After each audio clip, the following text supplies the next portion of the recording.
நம்ம பார்க்க போகிறது சூலமங்கலம் சகோதரிகள். எல்லார் வீடுகள்லையுமே பொதுவாக இந்துக்கள் வீடுகளில் வைணவர்களாக இருந்தால் தினமும் அதிகாலையில் சுப்ரபாதம் ஒலிக்கும். இது சைவ சமயத்தை சார்ந்தவங்களாக இருந்தால் கந்த சஷ்டி கவசம் ஒலிக்கும்.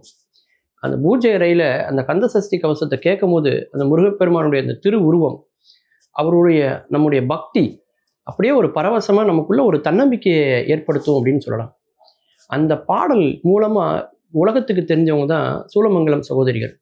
அந்த வெற்றி அவங்களுக்கு அவ்வளவு எளிதில் கிடைக்கலைங்க. தஞ்சாவூருக்கு பக்கத்தில் இருக்கக்கூடிய ஒரு சின்ன கிராமம் தான் சூலமங்கலம். அங்கே பிறந்தவங்க தான் பார்த்தீங்கன்னாக்கா ஜெயலட்சுமி, அதே மாதிரி அவங்களுடைய சிஸ்டர்னு சொல்லக்கூடிய ராஜலட்சுமி. அவங்க ரெண்டு பேருமே பார்த்தீங்கன்னா அங்கே ராமசாமி அப்படிங்கிறவருக்கும் ஜானகி அம்மையாருக்கும் மகளாக பிறந்தவங்க.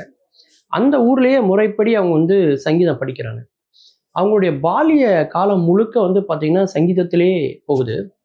அதன் பிறகு 1961 அந்த காலகட்டங்களில் பார்த்தீங்கன்னா அரசிலம் குமாரி அப்படிங்கிற படத்தில் பாடுற அளவுக்கு அவங்க ஃபேமஸ் ஆகிறாங்க. அந்த காலகட்டம் எப்படிப்பட்ட காலகட்டம்னா, யாரெல்லாம் முருகப்பெருமானை பற்றி பாட்டு பாடினாங்களோ அவங்கெல்லாம் மிகப்பெரிய புகழின் உச்சிக்கு போய்கிட்டு இருந்தாங்க. அதாவது உள்ளம் உருகுதையா அப்படின்னு பாட்டு பாடின நம்ம TM சௌந்தரராஜன் ஐயாவாக இருக்கட்டும், அதே மாதிரி மருதமலை மாமணியே முருகையா என்ற பாட்டு பாடிய மதுரை சோமு அவர்களாக இருக்கட்டும், சொல்ல சொல்ல இனிக்குதடா என்ற பாட்டை பாடிய நம்முடைய சுசிலா அம்மாவாக இருக்கட்டும், சிங்கார வேலனே தேவா அப்படிங்கிற பாட்டை பாடின நம்ம ஜானகி அம்மாவாக இருக்கட்டும், அப்படி எல்லாரும் அந்த புகழோட உச்சிக்கு முருகர் பாட்டால் போயிட்டு இருந்தப்போ வருவாண்டி தருவாண்டி மலையாண்டி அப்படிங்கிற பாட்டின் மூலமாக இந்த சூலமங்கலம் சகோதரிகளும் புகழுடைய உச்சத்துக்கு போயிட்டு இருக்காங்க. அந்த காலகட்டம்லாம் பார்த்தீங்கன்னா இசைத்தட்டுகளில் தான் பதிவு செய்யப்படும். இந்த கிராமஃபோன்களில் தான் அந்த பாடல்கள்லாம் இருக்கும். அப்போ இந்த கந்த சஷ்டி கவசத்தை இவங்க பாடணும்னு முயற்சி பண்ணுறாங்க. கர்நாடக சங்கீதத்தில் ஒரு மிகச்சிறந்த ஒரு இடத்துல இருந்துக்கிட்டு இந்த முயற்சியை அவங்க மேற்கொள்ளும் போதே அவங்களுக்கு பல தடைகள் வருது. நிறைய கம்பெனிகள் இதுக்கு ஒத்துழைக்கவே இல்லை.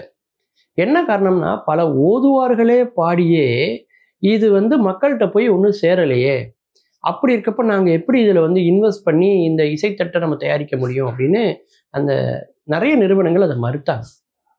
அப்போ இந்த சூலமங்கலம் சகோதரிகள் என்ன பண்ணுறாங்கனாக்கா, முதல்ல பார்த்தீங்கன்னாக்கா அவங்க வேறு வேறு ராகங்களில் பாடி அவங்க முயற்சி பண்ணுறாங்க.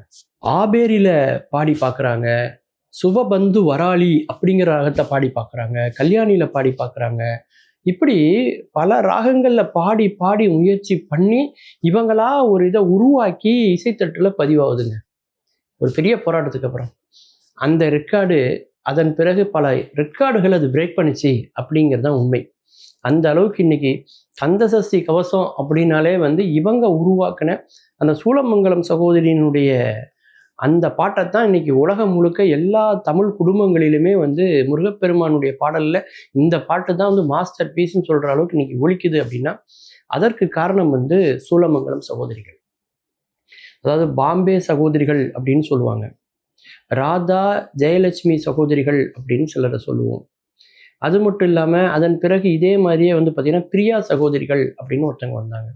இந்த மாதிரி நிறைய பேர் பெண்களில் இணைந்து இந்த பாடல் துறையில், சங்கீத துறையில், கர்நாடக துறையில், திரைப்பட பாடல்கள் எல்லாம் பலரும் உருவாவதற்கு அந்த காலத்திலேயே ஒரு விதை போட்டது யாரு அப்படின்னா சூலமங்கலம் சகோதரிகள் தான்.